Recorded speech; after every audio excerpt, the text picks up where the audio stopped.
So, as a designer, if you want to put your knowledge to the service of a brand or even start your own brand, you have to make fundamental decisions, as we could learn. And the time is now to define how we want to use technology in times of a climate crisis, which pushes us to adopt more sustainable and ecological strategies, but that also stresses us on a psychological level to make some money fast to be personally safe.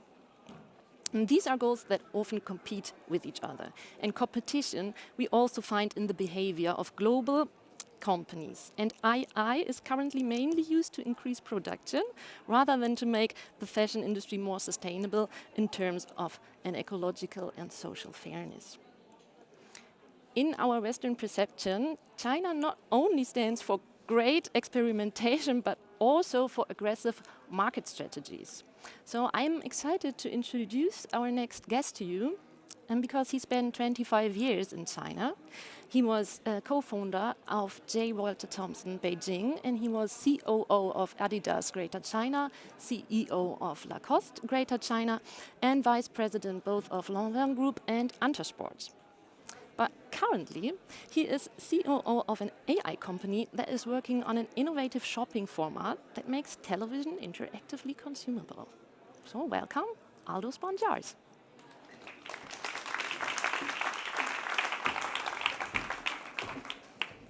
Good afternoon, everyone. I apologize up front. I'm not bringing a lot of pretty pictures. Previous two speakers had lots of pretty pictures. I'm only here with a very simple message.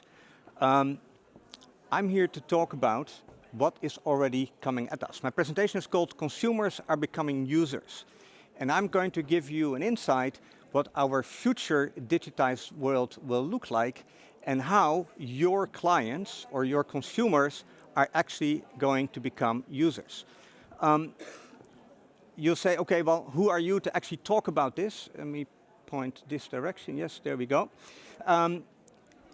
As Claudia said, I spent about 26 years in China. And I've worked both for multinationals and I have worked for Chinese companies. Throughout my entire career, I've always worked very closely with digital models. And what is coming today at us from China when it comes to commercial digital models is something that we need not just to be aware of, we also need to learn from it. And as a European, we actually need to start building them ourselves because otherwise Europe will lose a significant part of its wealth going forward. I know it's a bit of a scary message, but Mr. Draghi has recently proposed a document where Europe needs to become more competitive. And within that context, I would like you to listen to what I have to say today. So I'm here to really let you think of a few things very differently. Who of you has heard of Shein? Good. I had expected a few more hands, but obviously we are in the fashion industry, so if you don't know Shein, you have a real problem. Who of you has heard of Temu? Good. Better than I had expected. Had I stood here 6 to 8 months ago, probably not many people would have raised their hands. If I'm going to ask you, have you heard of Lazare, have you heard of Miravia, you probably say no. Yet these models are already in existence. Who of you uses AI on a daily basis? Raise your hands, please. That's very limited. Okay, drop your hand if you use ChatGPT or DALL-E. So if you use anything different than ChatGPT or DALL-E in artificial intelligence, keep your hands up. Okay, you're not alone, the people who have not raised your hands. There was a study done a few years ago where the Visual Capitalist, it's an online research company, they researched artificial intelligence globally. They researched 28 countries, and guess where the Netherlands was on that list? 26. We were actually below Germany, which is interesting because we always talk about that we are more advanced or supposedly when it comes to innovation. So we actually ranked lower than most countries globally. Guess which country ranked number 1? I think you know. I don't think I need to answer that. China, of course, ranked #1 because there's an enormous openness and drive towards artificial intelligence and the use for that. And my argument today is that commercially they will start leading globally business models that we ourselves need to be part of. And that is really my message today. And so, with a few slides, I hope I can challenge your thinking. And I hope actually that when I stand here again next year, that the majority of you is raising your hand when I ask who is working with AI on a daily basis. As I said, I would not bring a lot of pretty pictures. I have one slide with pretty pictures. But what these are all business models invented, mostly pioneered in China. The metaverse is really being used in China. We see it at the Design Academy, but who of you really uses metaverse? Live shopping is completely ingrained. In fact, live shopping has gone so far in China that actually they now use avatars. So for a category that is less important, or at night, they don't have a real person anymore, simply live shopping is done with an avatar. So you go on the TV here, QVC, a home shopping channel, there's still 3 or 4 people in the studio. No, that's all automated already in China today. Metaverse, I've talked about. AI-driven shopping. I am myself building a company today where AI is helping us to turn television into a shopping channel. That already exists in China today. So these models are here already and are here to stay, and they will become more and more powerful. And why is that? Because I am convinced that the Chinese are not only ahead, but are also able to move much faster. I don't know who of you has been to China. I'm sure you have heard of WeChat. I'm sure you've heard of Alibaba or Alipay. These are all part of ecosystems. And these ecosystems, here in the Netherlands, you have Zalando and you have Bolt for your car. You probably have, you use Google. In China, a lot of these are all together integrated in one ecosystem. And that means that basically, there are 1.4 billion Chinese. The majority of these people are in 2, maybe 3 ecosystems. So the data that they are collecting is extremely diverse and extremely, therefore, suited to actually train and build artificial intelligence models. And yes, their GDPR, as we call it here, is also on the rise. So it is not that they have open source and can use whatever data. These models are also changing. Payment systems are a significant part of that, and if you own payments, then you really know about people's lives. But they go further. I'm sure you just said you had heard of Temu. You may not know that Temu is actually part of a company called Pinduoduo. And Pinduoduo is one of the largest e-com providers in China. And they achieved in 5 years' time what Alibaba took 15 years to do. And the way they do that is they let you play games. Who of you is old enough to remember a Tamagotchi? With the Tamagotchi, you had to keep the Tamagotchi alive. Pinduoduo lets you do something very similar. They let you play games. You have to tend to an orchard. By that, they learn things about you. They group you together with people that have very similar characteristics, and they start proposing products to you that they think you like. If you then buy them, they order them directly from the source, cutting out all the middlemen so they can offer significantly lower pricing. And these models exist today. In fact, it made Pinduoduo as big as Alibaba in only a few years' time. I myself was pretty close to a project called the Spicy Snickers. It is basically it's used a Sichuan spice, and it actually makes a Snickers bar extremely spicy. And the way that they actually came up with that idea was literally data mining out of the Alibaba database. Then they started doing some consumer testing, but before the consumer testing, they knew it was going to work. So what they basically are increasingly better at is understanding what you want. And the more they know what you want, the more they can actually propose to you what you are going to like. And now we are getting very close to what my next slide is. Consumers are becoming users. Who of you has heard of the social network? It's a program a few years ago. A few people, great. There's a professor called Edward Tufte. He's a former Yale professor. And he talked about, basically, there are two industries globally that call their users users. Illegal drugs and software.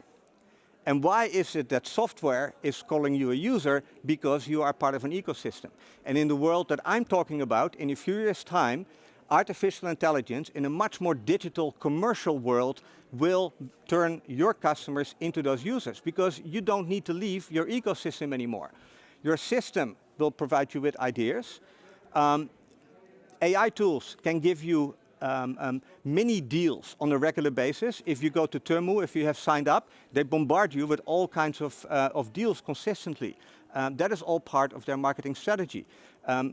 Starbucks is being competed out of the country right now by a company called Luckin Coffee, because they have completely recreated pricing models.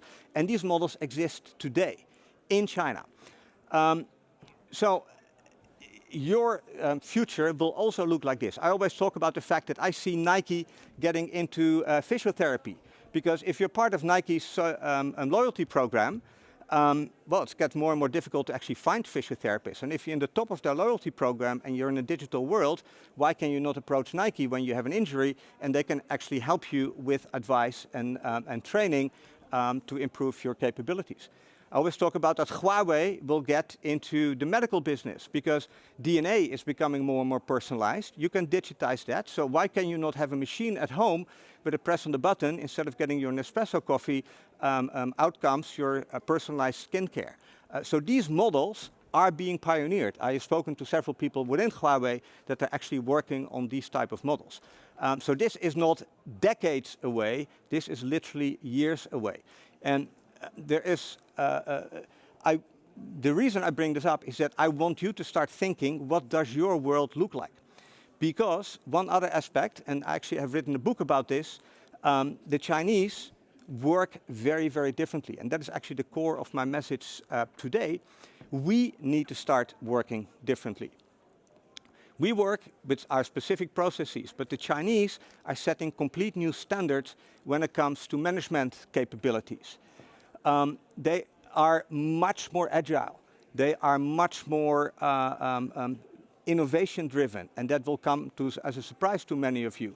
But when I worked at Adidas, we were consistently fighting with their headquarters because we wanted more products, more colors, new, because that is really what drives a large part of the Chinese market. In the book, we talk about 5 elements. The first is a cultural aspect, where we talk about wolf culture, which is very much a survival culture, and that makes people very, very differently in their thinking and their behavior. If tomorrow is your last day, you will make very different decisions today than when you still have 30 or 40 years. The Chinese are consistently thinking that tomorrow is their last day.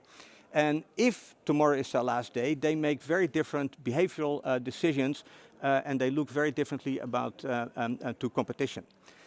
Another aspect which I personally think is the most interesting part about Chinese is adapt or die.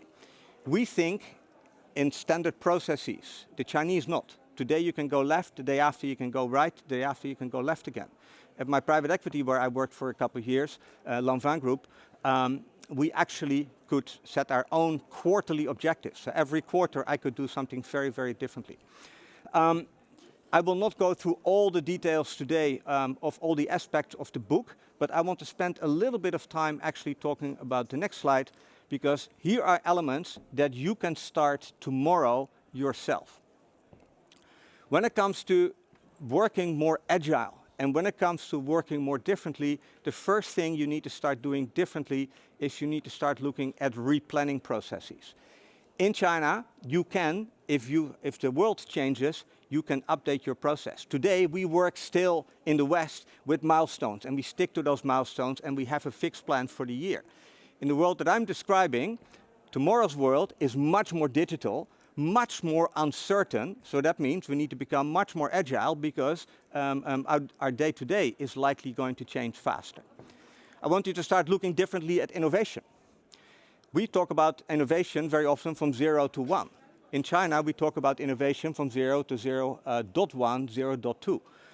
You're all in the fashion industry. How many of your businesses have very large numbers of essentials, never out of stock? Normally you have a pyramid with a large bunch of never out of stock and a few fashion items.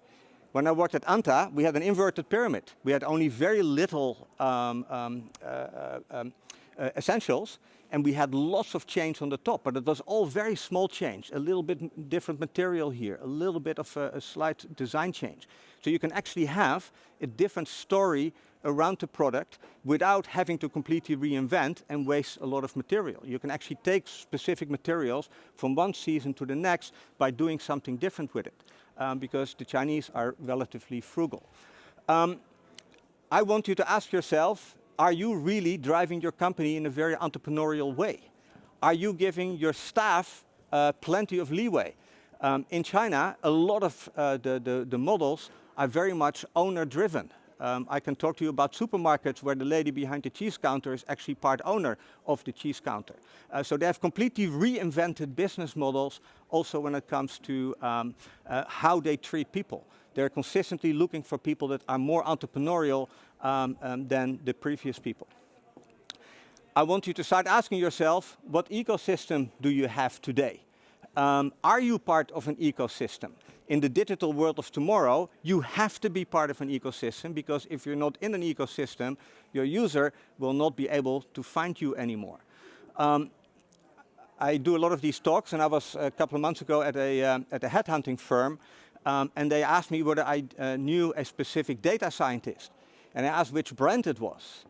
I will not mention the brand. And I said, why as a data scientist would I want to work for that particular brand? So they were asking the wrong question. Not can I find somebody? No, who can I find that can actually help me start my data science? So instead of finding somebody and spend a year looking for somebody, take that budget that you spent on a headhunting firm and start with an ecosystem partner. You can start tomorrow with your project and you go much faster. So start thinking differently the way you run your operations and the way you run your business.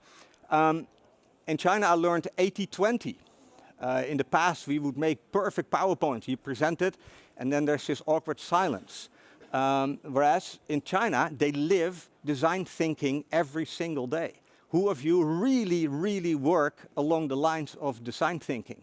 There are designers in this room, so you probably are designing, but is your company designing processes and designing business along the test and try, test and try, test and try, fail and try again, entrepreneurial way of thinking? So there's a large list here that I can talk about for hours, but I know that Claire would not allow me to talk for hours. So I'm going to leave you with 3 questions. My first question for you, and you don't need to answer it, but I would like you to sit and think about it, is, are you in the textile business or are you in the digital business? At the end of the day, your answer is probably going to be both. But if today you think you're in the textile business and you're not in the digital business, you will have a challenge come the next few years.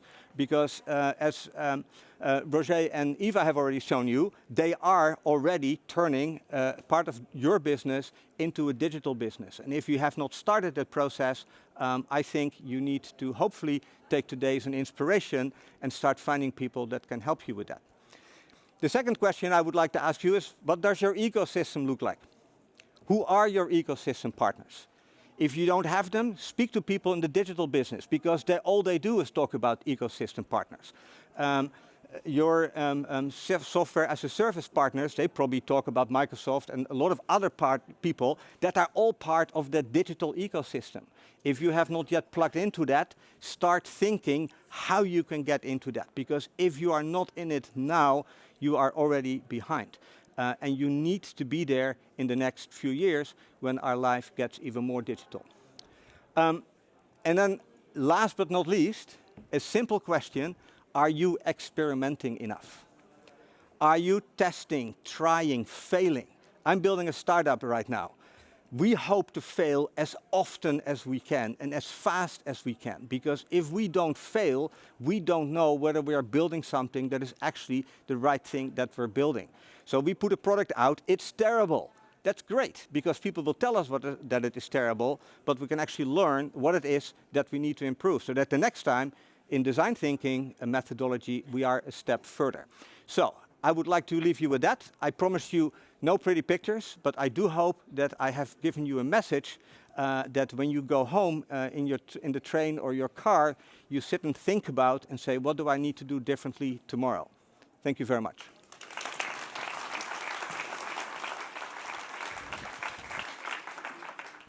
Thank you, Aldo. So how does everybody feel right now? Aha, there I can already see a question. So maybe we can start directly over here. Leontine with a microphone.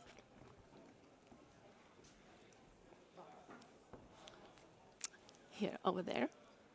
I guess do I need a headset for that? Oh yes, please put on the headset. I'm very curious, so I always ask questions. And when I listened to your presentation, I got really passionate, because I think I've always looked the same towards the industry as you do. I think in opportunities, I follow the latest developments, and I'm really inspired by your story. Thank you. Until I realized that my priorities are no longer trying to be the fastest, profitability, trying to be the cheapest, trying to be the most innovative. Now that I grew older, my priority is my lifestyle, my happiness, my health. So I don't want to compete or be the fastest. I want to be unique, so I no longer look towards China, I look more inside myself. So I think we need to be different. Instead of following the Chinese, we need to follow our own road. That's how I think about it. So thank you for the inspirational presentation, but what should we do? Should we follow the Chinese, or should we choose our own direction?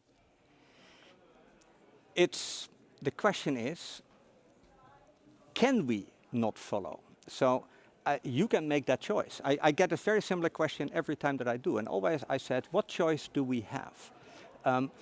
We can either compete with these models, or we get outcompeted.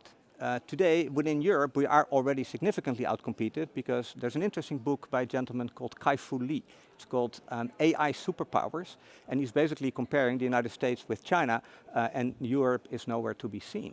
And if you understand his book, and if you understand his thinking, very soon 40 to 50% of all jobs, and probably even more, can be done digitally. So now we ask ourselves the question, do we want to be part of that? Or do we simply say, sure, 40, 50% of jobs are being done by companies from outside of Europe or outside the Netherlands, and the profits will go there. We don't have to compete with them. There's another option. We can ask our government and say, please legislate. Make sure that Shein and Temu cannot sell here. We can do that tomorrow. We are moving in that direction. But then my argument is, okay, so we Europeans stop being global companies. Because in America you have the American companies. In China and Asia you have Chinese companies. In Europe we have protected our wall. But what do we do outside? Because if we want to go to Africa, if we want to go to Latin America, if we want to go to Southeast Asia, we will come across Chinese business models, and we need to compete with these. So if we are able to compete at home, then we will not be able to compete in other parts of the world. So my option is always, we have to find a way to compete. And what I really like about your story is, you want to be unique. And for me, and this is also the ideas that I've had throughout my entire career and also in my current company, you simply need to be faster with innovation. If you stay ahead, you are competing at in a different dimension. So if you create uniqueness, you can still be successful. Perhaps not at the low-cost race that the Temu of Shein is trying. I also think it depends on how you measure competitiveness. If you measure competitiveness on market share, on profitability, you're right. But if you measure competitiveness on happiness, health, then I think we've won. Yes, we are definitely leading. I'm not sure we have won. I think in Bhutan they probably actually are slightly further than where we are, because they actually have a happiness index in the country. But again, it comes down to what ultimately will give us, and you don't have to agree with this, but what will keep us economically alive and kicking. And that means we have to find a way to compete. Read up about wolf culture. And sure, things are changing in China. Gen Z is also thinking quite differently. But I have worked for two very large Chinese companies, and young people are still as eager to change the world as the people before them. So our children, my kids speak Chinese. Of course, they grew up in China, but I'm even encouraging them to still speak Chinese because it is going to be part of our future, whether we like it or not. And we better be ready and we better be able to compete. And if we can do that with our European values, even better. But the question is, are we able to? Can we? I don't have an answer to that question, but I hope you are more right than I am. But in the meantime, you need to prepare for me being more right than you. Thanks. Thank you. Thank you very much for these questions. I have a question myself too, to the aspect of agility. So all these business models and mechanisms that act very agile often rely on cheap labor, like gig work. So do you think there's a possibility to avoid that, to keep being agile, but also have like ethical policies with our employees? When I was at Anta, Anta is now the second largest sportswear company globally after Nike. They surpassed Adidas. When I was at Anta, one of my tasks was to develop a social, economic, social, and governmental process. So they are working on this very fast. And you know how things are going in China. Once they throw their weight around, it goes very quickly. So the fact that Anta is basically having me working on that, and not just me, a whole large team, that means they are definitely building their capabilities in this aspect. They also know if they want to be selling products in Europe, they need to rise to higher standards. So what Anta did, they simply bought a company called Amer with brands like Salomon and Wilson, and they're actually using the capabilities inside these companies to actually educate themselves and to increase their own knowledge. I am not a proponent of Shein. I just want to make this very, very clear. I am not a proponent of Shein, but I am impressed by the way they built their business model. And that is not about cheap labor. Actually, there's an interesting article today in the Financial Times that actually goes about Shein. And one of the things they actually write is, before Shein came to Panyu, everybody was working with faxes and telephones. And now all those suppliers are all digitized and connected. This is also what Shein brings. So we can sit here and we can say it's all cheap shit, pardon my French, but it is cheap, but there are also reasons why it is cheap, not just because they are running sweatshops, because also in China it gets more and more difficult today to run a sweatshop. And what Shein will do next, if they get more blocked here, they will move operations to Europe, to Eastern Europe, to Italy. So these models will adapt or die, as I talked about earlier. They will adapt and they will operate within European law, because without that, they will not be able to survive. Okay, thank you. Thank you. We have another question. I would directly give the microphone Thank to you for this interesting story you're telling us. But what about sustainability and overproduction and cheap products? What about that? I think that's more important than an overkill on products. We talked about earlier that we all used to make all these samples. I have been at Adidas where we had wholesale business, where we placed orders months and months and months in advance. And now we had a problem because the stuff didn't sell, and now we had to get rid of it. The Chinese are pioneering read and react models. Shein, they produce 100 pieces of one style. If it sells, then they produce a lot more. So I think they're actually more efficient in that respect, where the more digitized your business becomes, the more you can start working in small batches. So these models are actually really interesting. My entire career, even at Adidas, we were trying to build those read and react models, because that ultimately will make you more efficient. And again, Shein and Temu are basically selling cheap stuff around the world. Exactly. And I'm not condoning that. But if Shein and Temu doesn't sell it, Blocker will probably sell it, or Coolblue will sell it, or. But we don't want those cheap kind of products. I agree. Again, I'm not condoning those models. No, but I know. But what about the quality? I think we all want quality. If we buy something and then price, you will pay the price of the value, of course. So why I think it's not as interesting for Europe, and I totally agree with you. It's all about not being like everyone else. I agree. The problem is, a lot of other people don't agree with you. Temu grew from zero. They launched in September 2022 in the United States. Today they have almost 500 million users in, 2 years? So I agree with you. I've told my daughter, I have a 17-year-old teenage girl, she's not allowed to buy from Temu or from Shein because I don't agree with the business model. But there is a very large demand for low-end products. So unless you stop that demand, which I don't see happen, or you legislate these models out with problems, as I just indicated, then it becomes more difficult to compete. I see no reason how we can really stop that until consumers change their mind. And that is probably the most difficult. Awareness. Of course, yes, absolutely. And creating awareness is what we are doing here right now. Exactly. So thank you very much for your disclosures, because that really helped to reflect on it. And I was just thinking on Vivienne Westwood, which a lot of us admire, or not only people from fashion. She has this famous sentence, buy less, choose well, make it last. Yeah.